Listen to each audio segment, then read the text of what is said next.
안녕하세요. 안경희 목사입니다. 어제 우리는 예수님께서 잡혀가시는 그 일들을 보았습니다. 그 이전에 세족식과 그리고 애찬을 하시면서 그리고 계속적으로 말씀하시는 사랑, 그 사랑을 제자들에게 마지막으로 말씀하시고 잡혀가시게 되지요. 오늘은 그 잡혀가신 시간부터 그리고 예수님 돌아가시는 그 시간까지를 나눠보려고 합니다. 예수님의 그 고통의 시간들이 그분이 그냥 가셨던 그 시간이 아니라 우리를 위하여 나를 위한 사랑의 시간이었음을 기억하시고 그것을 생각해내는 우리들이 되었으면 좋겠습니다. 오늘 말씀은요, 요한복음 19장 30절, 제가 한 절만 읽어드릴게요. 예수께서 신 포도주를 받으신 후에 이르시되 다 이루었다 하시고 머리를 숙이니 영혼이 떠나가시니라. 마음이 벌써 아려옵니다. 네, 예수님께서 영원히 떠나시는 장면. 어제는 마지막으로 군대들과 그리고 대제사장들과 바리새인들의 아랫사람들이 무척 많이 왔잖아요. 엄청 많은 숫자, 스페이라, 기억나시죠? 많은 사람들이 와서 예수님을 끌고 어디로 데려가느냐? 안나스 대제사장의 집으로 갑니다. 근데 안나스 대제사장은요, 현직이 아니에요. 전직이에요. 기억하십니까? 월요일이었던 것 같은데 제가 월요일에 이렇게 말씀드렸습니다. 이때는 로마 총독이 제사장을 선출해요. 대제사장을 선출합니다. 말도 안 되죠. 아론 계열의 종신직인 이것을 로마 총독이 선출합니다. 그래서 자신의 정치적 이권과 그리고 돈을 주는 사람을 선출했겠죠. 이때 이 안나스는요, 전직 대제사장이었고 지금 현직은 누구냐? 가야바라는 자기 사위예요. 근데 실권은 아마 안나스에게 있었던 것 같아요. 그래서 안나스에게 있으니까 안나스에게 그 예수님을 데리고 갑니다. 자, 그리고 예수님께 무엇을 묻느냐? 예수님에게 안나스가 이렇게 물어봅니다. 내가 가르치는 그 교훈이 뭐냐? 라고 물어요. 그랬더니 예수님이 대답하시죠. 그러니까 답답하시잖아. 여태까지 뭐 숨어서 야 일로 와봐, 다들 모여 아무도 모르게 내가 너희에게만 가르쳐주마 이렇게 하시지 않고요. 매일 사람들이 모이는 회당에서 말씀하시거나 벌판에서 말씀하시거나 배를 타고 말씀하셨던 것을 우린 기억하잖아요. 근데 지금 와서 교훈이 뭐냐니까 이렇게 하시는 겁니다. 나에게 배운 이들을 물어봐. 내가 언제 숨어서 가르치지? 역시 강심장. 우리 예수님이 강심장이세요. 그렇게 있다가 가야바 집에 보내지거든요. 근데 그 전에 이 이야기가 있죠. 베드로의 이야기가 잠깐 거기 삽입되어 있습니다.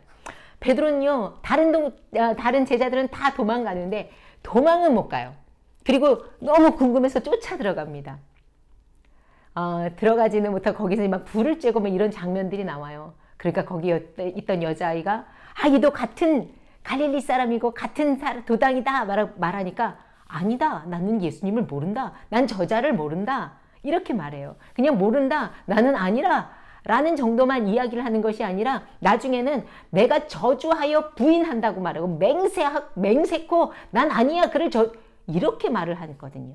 그리고 닭이 울지요. 그리고 어떻게 했을까요? 베드로는요, 통곡을 했지요. 예수님께서 그 인자하고 온화한 얼굴로 그 말씀을 해주셨던, 우리 예수님 얼마나 마음이 아프셨을까? 예수님은 이것을 아셨는데 어떻게 이러셨나? 그 마음이 들었을 것 같습니다. 그런데 여러분, 베드로 욕하지 마십시오. 여러분, 우리도 그런 사람이고 어쩌면 베드로보다 더한 사람인 것을 우리는 압니다. 그리고 가야바네 집으로 보내줍니다. 가야바네 집에도 가고 또 신문을 하죠. 뭐 왔다 갔다 합니다. 그러다가 사형을 주기로 결정을 해요. 근데 자기네들이 사형을 하기에는 사형을 할 수가 없어요. 로마 총독의 결정권이 있기 때문에 사형은 로마 총독에게 허락을 받아야 됩니다. 이때 로마의 총독이 누구였냐? 여기에 총독이 누구였냐? 다 아시잖아요. 빌라도였어요. 그래서 빌라도에게 보내줍니다. 빌라도는요, 왔을 때, 야, 너희네 법대로 해. 너희들의 법으로 재판 후에 나한테 데리고 왔어. 라고 이야기하지요. 그런데요, 유대인들이 말하는 거 아니다. 사형 선고를 해달라. 당신들이 사형 선고를 해줘야 된다. 라고 말씀합니다. 그러니 빌라도가 묻습니다. 내가 유대인의 왕이냐? 예수님에게 물어요. 예수님께서요. 내가 말한 것 같이 내가 왕이니라. 아, 멋있어요 우리 예수님. 어디서도 떨리지 않아. 내가 왕이라. 그리고 내가 이를 위하여 태어났다. 내가 왕이 맞다. 이를 위하여 세상에 왔다. 곧 진리에 대하여 증언하려 하는 거야 라고 말씀하십니다. 그랬더니 빌라도가 진리가 무엇인데? 라고 물으며 끝나요. 거기서는요. 그리고 빌라도는 유대인에게 말합니다. 나는 그에게서 죄를 찾지 못하겠다. 그러니 난 풀어주고 싶다라고 이야기를 합니다. 그럴 때 군중들이 말합니다. 십자가에 못 박으라. 십자가에 못 박으라. 말을 하는 거죠. 그 군중들의 소리는 예수님의 마음을 어떻게 했을까요? 저들을 위해 죽어가는 거거든요. 예수님께서는 저들을 위해 십자가에 못 박혀 돌아가시는 거거든요. 그들은요, 한 집 건너 한 명씩 예수님의 놀라운 치유를 경험했던 사람. 우리 집 중에 한 명은 요즘 우리 코로나19가 한 집 건너 한 나라면서요. 우리 집에 한 명씩은 다 있잖아요. 그것처럼 예수님의 기적을 다 경험했던 사람들 아닙니까? 근데 그들의 입에서 십자가에 못 박으라. 십자가에 못 박으라. 그런데요, 우리 예수님 그걸 듣고 있지요. 너무 마음이 아픕니다. 그러나 저도 별반 다르지 않을 것 같아 더 괴롭습니다. 그리고 또 어디로 가느냐? 누가복음에만 이것은 쓰여 있는데 빌라도가요 헤롯에게 보내요. 둘은 원래 사이가 되게 안 좋았어요. 근데 헤롯이 예루살렘에 있으니까 헤롯에게 보냅니다. 근데 헤롯은요 되게 만나보고 싶었어요. 왜냐면 유명하니까. 유명하고 오면은요 이적 하나를 행해줄 줄 알고 예수님이 오는 거 되게 기뻐했어요. 예수님이 오니까 이적 하나는 혹시 해줄 수 있나? 라고 생각을 했습니다. 그런데 아무 이야기를 안 해요. 헤롯이 무슨 말을 해도 대꾸를 하지 않는 거예요. 그러니까 그리고 또 이적 하나만 행해봐. 아무것도 안 하죠. 그러니 헤롯이 답답하고 화가 나니까 다시 빌라도에게 보내버립니다. 성경은 이렇게 표현해요. 헤롯과 빌라도는 원래는 원수였으나 당일엔 서로 친구가 되니라. 우리도 그래요. 입속만 있으면 친구가 되고요. 필요가 있으면 지낼 수 있어요. 사람의 관계를 보여주는 것 같습니다. 빌라도도 왜 헤롯에게 보냈나? 자기 손으로 피 안 묻히겠다는 거지요. 그러나 다시 빌라도에게 돌아옵니다. 그러니 이제 빌라도는 아무리 봐도 죄가 없으니까요. 마지막 특사 카드를 꺼내요. 어떤 거냐? 이때는요, 6월절에 한 명을 우리도 이렇게 광복절 특사인가? 광복절 이렇게 내보내 주잖아요. 그런 것처럼 이때 이렇게 카드를 하나 딱 꺼냅니다. 자, 특별 사면이니까 특사가 맞는 것 같아요. 그리고 사람들에게 묻지요. 그랬더니 사람들이 다 극악한 강도였던 바라바를 꺼내라는 거죠. 그를 특사로 하고 예수는 십자가에 못 박으라고 이야기를 하는 겁니다. 예수님을 싫어합니다. 여러분, 사람들은요, 착한 사람을 좋아하지 않습니다. 자신의 악함이 드러나거든요. 자기가 탈세할 때 탈세를 하지 못하게 하는 사람을 싫어해요. 우리는 착한 사람을 좋아하는 줄, 예수님이 있으면요, 자기들의 죄가 드러나니까 싫어하는 겁니다. 그리고 예수님께서 메시아가 아닌 것도 화가 나지만 예수님 말씀하실 때 자신의 죄가 드러나니까 싫은 겁니다. 자, 빌라도는 예수님을 십자가의 형을 구형합니다. 그리고 예수님을 채찍질하지요. 그리고 내보냈더니 군병들이 자색옷을 입히고 그리고 가시관을 씌웁니다. 원래 십자가형은요 너무나 고통스러워서 로마 사람들에게는 주지도 않는 형벌이에요. 로마인들에게는 사형은 십자가형은 금지라고 쓰여 있죠. 그런데 예수님이 그 죄 없으신 분이 십자가형에 처해지게 됩니다. 이제 그는 십자가를 들고 골고다에 올라가야 되는 겁니다. 얼마나 힘드셨을까? 여러분, 십자가를요, 이때 십자가형에 하는 사람들은 십자가를 지고 가야 돼요.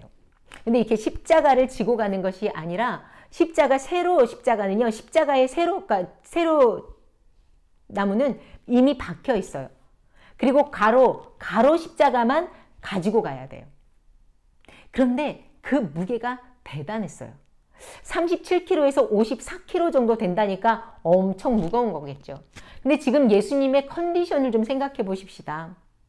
이 어제부터 예수님께서는 이른 아침부터 사역을 시작하셨고, 그리고는 저녁 만찬, 최후의 만찬을 하시고, 그리고 거기에서 세족식 하시고, 애찬식 하시고, 또 뭘 하셨나? 말씀을 계속 하시고, 또 그들을 데리고 겟세마네 동산에서 기도하시다가 그 군인들에게, 군병들과 군대와 그리고 대제사장과 그리고 바리새인들 아랫사람들에게 붙들려서 그 안나스의 집에, 가야바의 집에, 또 빌라도에게, 헤롯에게, 다시 빌라도에게 돌아온 예수님.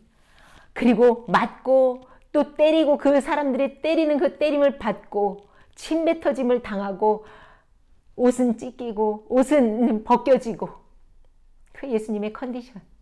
그리고 새벽까지, 지금 이제 아침이 돼가는 겁니다. 그 가로 십자가를 메고 걸어가야 되는 거지요. 얼마나 힘이 드셨을까요?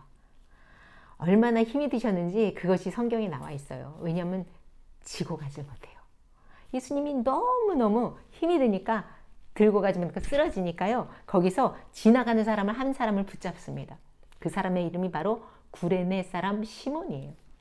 그 시몬이 그 십자가를 들고 가다 쓰러진 예수님 때문에 지나가다 발탁된 거예요. 그러니 시몬이 기뻐서 제가 매겠습니다가 아니라 억지로, 거기 표현이 어떻게 돼 있나? 마가복음에 이렇게 표현되어 있습니다. 마침 알렉산더와 루포의 아버지 시몬, 구레네 사람 시몬이 시골로부터 와서 지나가는데, 그들이 그를 억지로 같이 가게 하여 예수의 십자가를 지우고, 그러니까 억지로 그것을 맨 거예요. 우리는 그리고 나서는 구레네 사람 시몬을 우리의 기억에서 잊지요. 여러분, 근데 더욱 놀라운 것이 있습니다. 어떤 거냐? 이 구레네 사람 시몬의 이야기가 로마서에 나와요. 바로 아들 루포에 대해서 나오거든요. 루포는요, 그 구레네 사람 시몬의 아들인데요, 바울과 사역을 같이 했던 것 같아요. 그래서 로마서 16장 안부장이라고 전해집니다. 그 안부장에서 이렇게 표현돼요. 주 안에서 택하심을 입은 루포와 그의 어머니에게 문안하라. 그의 어머니는 내 어머니니라. 얼마나 친했으면, 얼마나 같이 했으면, 얼마나 가까웠으면 그 어머니가 내 어머니야 라고 얘기할 정도로 자식 교육 잘 시켰죠. 억지로 맺는데도요, 그것이 은혜인 거예요. 억지로 만났는데도 그것이 은혜가 되어서 그의 믿음의 가문을 만들어내는데 되는 거지요. 여러분, 이것이 믿음의 역사입니다. 여러분들의 삶에 이런 믿음의 역사가 있었으면 좋겠고, 여러분들의 가정에 이런 믿음의 역사가 있었으면 좋겠습니다. 예수님께서는 구레네 사람 시몬과 같이 그 길을 오릅니다. 그 시간에 우는 사람들이 있었겠지요. 왜 없었겠습니까? 그 백성과 그를 위하여 가슴을 치며 우는 여자들이 있었다고 표현이 되어 있어요. 그런데 이 예수님이 본인 너무 아파서 힘들어서 가는데도 너무 그 예수님이 뭐라 그러시나, 그들을 바라보면서 측은한 얼굴로 이렇게 말씀하시는 거예요. 우리 그 말씀을 좀 찾아봤으면 좋겠어요. 또 백성과 및 그를 위하여 가슴을 치며 슬피 우는 여자의 큰 무리가 따라오는지라. 여러분, 이것은 누가복음 23장에 있습니다. 23장 27절에서 31절인데요. 제가 더 읽어드리겠습니다. 예수께서 돌이켜 그들을 향하여 이르시되, 예루살렘의 딸들아, 나를 위하여 울지 말고 너희와 너희 자녀를 위하여 울라. 왜 이렇게 말씀하시나? 솔직히 불쌍한 건 지금 예수님인데 왜 예수님이 그들을 보면서 말씀하시나? 바로 이거예요. 보라, 날이 이르면 사람이 말하기를 잉태하지 못하는 이와 해산하지 못한 배와 먹이지 못한 젖이 복이 있다 하리라. 그때의 사람이 산들을 대하여 우리 위에 무너지라 하며 작은 산들을 대하여 우리를 덮으라 하리라. 푸른 나무에도 이같이 하거든 마른 나무에는 어떻게 되리요 하시니라. 여러분, 이거는 종말에 관한 이야기예요. 계속 말씀하시는 예수님, 너네 기다려라, 준비해라. 이제 종말이 얼마 남지 않았다. 너네 이렇게 불쌍하게 있을 때가 아니야 라고 말씀하고 계시는 거예요. 이 종말의 이야기, 예수님께서는 죽는 그 순간까지도 자신이 아닌 자신이 너희를 위해서 죽는 거잖아요. 이 땅에서 내가 지금 이렇게 가는 것은 무의미한 게 아니야. 너희를 위한 일이야. 그러니 이 땅에서 너희가 준비되지 못하면 안 돼 라고 말씀하고 계시는 거예요. 이 땅에서 우리들에게 말씀한 너네 지금 내가 이렇게 십자가에서 죽었던 거 그냥 기념하는 걸로 하면 안 돼. 너희는 이 땅에서 준비가 돼야 해 라고 말씀하시는 겁니다. 제발 내가 이렇게 죽는 것은 너희를 살리려는 거야. 너희는 이 땅에서 제발 긴장하고 살아줘 라고 말씀하시는 겁니다. 예수님의 죽음을 슬퍼하는 것이 다가 아닙니다. 예수님 그거 필요 없어요. 예수님은 우리가 슬퍼하는 것에 머무르는 것을 아예 필요 없습니다. 슬퍼하지 마십시오. 하나님의 자녀로 돌아오지 못하는 것에 슬퍼하고 긴장하십시오. 그리고 예수님은 십자가에 못 박히십니다. 그 마지막 말씀을 하시고 십자가에 못 박히시지요. 그분이 못 박히신 이유를 기억하십시오. 그분은 우리의 죄를 위하여 돌아가신 겁니다. 예수님의 십자가는 우리가 우리의 삶에서 깨어서 우리와 우리 자녀를 위해 울며 삶을 돌이킬 때에 의미가 있다는 것을 기억하셨으면 좋겠습니다. 기도하시겠습니다. 다 이루었다 말씀하신 예수님, 우리도 이 땅 가운데서 다 이루겠습니다. 하나님의 자녀로 말입니다. 예수님의 거룩하신 이름으로 기도드렸습니다. 아멘.